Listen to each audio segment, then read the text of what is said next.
The world is a little freaky right now. It's, you know, one dictator's vowing to vaporize America with nukes. Another may have interfered in the elections. I mean, so it just is getting crazier by the second. But now to tell us how she to handle things, please welcome a fabulous woman in her own right, the former Secretary of State and author of the new book, Democracy, Condeoleezza Rice.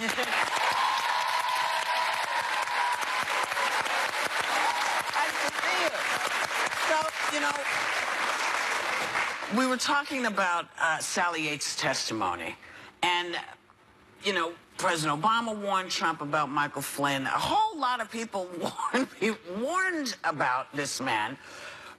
How do you make somebody heed a warning that they may not want to hear? Well, let me just say, I've been in Washington, and a lot of times people say, oh, I told him this, I told him that. I don't know what those conversations were really like, so I'm not going to go there. Right. I'm just going to tell you this. Michael Flynn is gone. Yes. And H.R. McMaster is as good as you can do for National Security Advisor. And so Americans ought to be comforted by the character of the person who's there. This is one of the most decorated and best generals of his generation. Isn't he having trouble with Trump, though, right now? Not that I can see. I actually think this is a really good national security team. Look, we have a different kind of president, all right? He's different.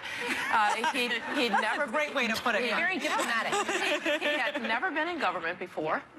And when you haven't been in government before, sometimes it looks kind of easy in there until you get in there. And when he said, you know, this job's a lot harder than I thought, I actually kind of felt bad for him, because it is a really hard job, and it's a lonely job, and you want people around you who you trust. So they've done well.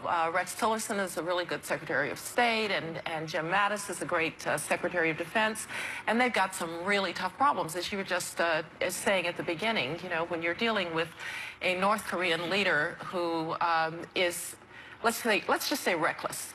He might even be unhinged. Yeah. And he is getting better with nuclear weapons. He's getting longer in his ranges to perhaps one day reach the United States. I don't care who you are as president. That's a scary proposition. You take it seriously. You take it seriously. Well, Madam Secretary, it's been alleged that weeks before President Trump's inauguration, Flynn discussed American sanctions against Russia, as well as other areas, perhaps, of possible cooperation with the Russian ambassador. As someone who has had that position as National Security Advisor, would you have felt comfortable at that time, before the inauguration, having those conversations, or is that inappropriate? Well, let me make a distinction here, because when you are the National Security Advisor-elect, in other words, your guy's been elected, but you've not yet been inaugurated, you will have conversations with foreigners. They want to meet you. They want to establish a relationship. The thing you shouldn't do is to talk about policy, suggest that you might be changing the policy of the administration, because there's only one president at a time. Until the new president is sworn in, the president who is there gets to make policy. So I don't know what Michael Flynn did or did not say. I'll just say that as a matter of principle, you can talk to anybody in that period, but you should never suggest that you might be making changes in policy and maybe they should just wait until there's a change in administration. I don't know whether he did or did not, but the principle is you wouldn't do that. So you mentioned Rex Tillerson, and you're a big fan of his. I hear you now, and I've read that. And he has the same job you had. That's right. Right. But the difference between him and you, I think, is that he has deep ties, business ties to Russia. And it seems as though we were talking this morning about all these people who are attached to Russia. I mean, what do you make of all that attachment to Russia? Well, if you're an oil man, the Russians have what people call good geology, right? They've got a lot of oil.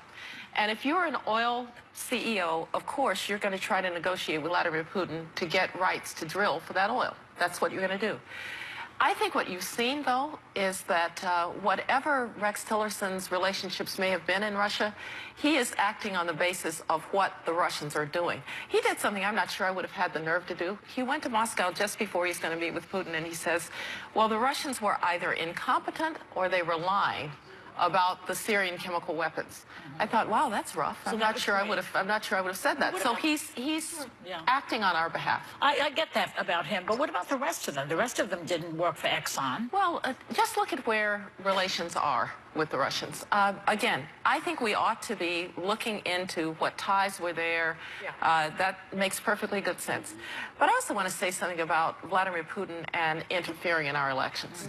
He has been trying to interfere in our elections and everybody else's for a very long time. What cyber allows him to do is to do it more efficiently and more quickly. But let's not deceive ourselves that the Russians haven't tried these tricks before. They have. Now, I would have said, I would have said to the Russians, we know you did it, right? At a time of our choosing, we will find a way to punish that behavior. But Vladimir Putin is an eye for an eye kind of person. And we questioned, or Secretary Clinton questioned the legitimacy of his election in 2012. Now he's saying, now I'm going to question the legitimacy of your election by hacking into it and so forth. So don't let him get the satisfaction of thinking that we don't believe our own elections to be legitimate. So do you think that was a personal eye for an eye against Hillary Clinton? I think it was personal. But he likes to intimidate. No, I can tell you that I was with him on many occasions. And one particular occasion, we went into a room to discuss, and his people are sitting on one sofa, he and his foreign minister, I'm sitting on the other. And I'm delivering a message about U.S.-Russian relations, and they were messing around in Georgia at the time. And I said, you know, Mr. President, if you do anything in Georgia, President Bush wants you to know that that would greatly affect our relationship. And he stood up. And now he's peering over me. And so, just on instinct, I stood up too. Now, I'm 5 foot. Yeah, you know, I'm 5'10" in heels. He's not. He's short. And so, what you can't do is be intimidated by Putin or let him play these psychological games. But Madam Secretary, if he indeed did engage in these types of tactics in our election, then the very legitimacy of our election is at issue, isn't it? No. And that's where I would, first of all, I don't want to question his motives beyond he's an eye for an eye kind of person. Secondly, I trust the people who voted in Wisconsin and Texas and Alabama and California to have voted on the basis of who they thought was best going to represent their interest. And so I'm not going to question the legitimacy of their vote because Vladimir Putin tried to interfere in the elections. That's just a step that I don't think we should take. Let's trust our fellow citizens to have been smart enough to vote for the people that they thought they ought to be voting for. You referenced North Korea before, which is something that I think many people are very concerned that we're potentially headed to war. How do you feel about President Trump's approach to Kim Jong-un, saying he would be willing to sit down with him without preconditions? This is something that's been controversial that President Obama did with other countries. Does that concern you? Yeah, I mean, complimenting him in some ways, does that demean our ability or diminish our ability to combat a tyrant potentially? Well, it's not the language I would have used. Look, Kim Jong-un is smart. He wouldn't still be there if he weren't smart. And you don't get anywhere by underestimating the brain power of your adversary. So let's not assume that he's not smart. He is. But he's also extremely dangerous, reckless, and, as I said, maybe a little unhinged. So I think what they're trying to do is the only country in the world that maybe has some influence with the North Koreans, the Chinese. And so they're saying to the Chinese, all right, we know that you haven't so far been willing to put the screws to North Korea because you're worried that regime might collapse and then you'll have refugees and a long, unstable border. But let's tell you something. The worst outcome is you don't do anything about the North Koreans and then we have to.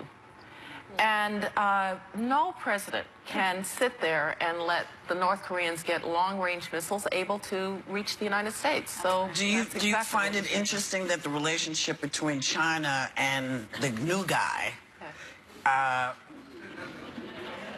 Just won't say his name. I won't. Needs to be a little clearer for the American people because there's been a lot of conversations about, you know, getting your, what was it, his, oh my God, see, I had, the brain is gone. When he was getting his, he was able to get his patent. Oh, the trademarks. And stuff. And all of these things that came tumbling into the new guy's lap once he became president, shouldn't he kind of clear up that he's representing, as our president, he's not representing his corporation, but representing us and our needs. Oh, absolutely. It should be absolutely clear, and he should do everything that he can to make that absolutely clear. This is new. We've never had somebody who's never been in government. We've never had somebody who came directly out of the business community into the government. And so we're making new waves here, new policy and new directions. He made me love George Bush, I'll tell you that.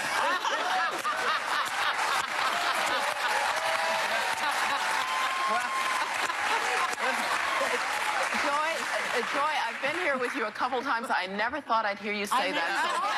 I never thought I'd say it. So wait a minute. Yeah, hell just froze over. Our thanks to Condeoleezza Rice. Her book is called Democracy. And members of our audience, you're all going home with a copy. Check it out. We'll be right back.